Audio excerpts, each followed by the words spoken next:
ఆదామవ్వలు ఏదైనా తోటలో నుంచి ఎందుకు తరుము వేయబడ్డారు, ఏదైనా తోటలోనికి ప్రవేశించాలంటే ఏం చేయాలి, క్లుప్తంగా తెలుసుకుందాం.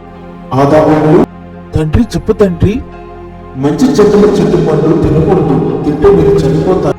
అలాగే తండ్రి అని అన్నారు. కానీ చెప్పిన మాటకు వ్యతిరేకంగా చేయడం వలన ఏదైనా తోట నుంచి తరిమి వేయబడ్డారు. ఒక్క ఆజ్ఞని వినకపోవడం వలన తిరిగి 10 ఆజ్ఞలు వచ్చాయి.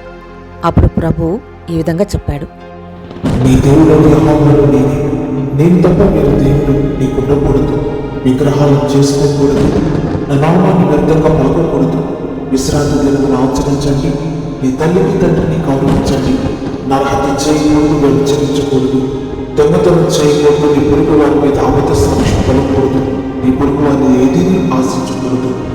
అలా 10 ఆజ్ఞలే కాదు, ఇంకా అనేకమైనటువంటి ఆజ్ఞలు వస్తున్నప్పుడు మన ప్రభువైన యేసుక్రీస్తు ఈ విధంగా చెప్పాడు, నీవు నీ పూర్ణ హృదయముతోనూ, నీ పూర్ణ ఆత్మతోనూ, నీ పూర్ణ వివేకముతోనూ, నీ పూర్ణ బలముతోనూ నీ దేవుడైన ప్రభువును ప్రేమింపబడినది ప్రధానమైన ఆజ్ఞ. నిన్ను వల్ల నీ పొరుగు వారిని ప్రేమించాలి. యేసు ప్రభు చెప్పిన మాటను పాటించిన వారు ఏదైనా తోటలోనికి ప్రవేశిస్తారు. ప్రభు అనుగ్రహం కొరకు ప్రార్థన. నీ మాటను పాటించే కృపనీయమని వేడుతున్నాం తండ్రి. ఆమేన్.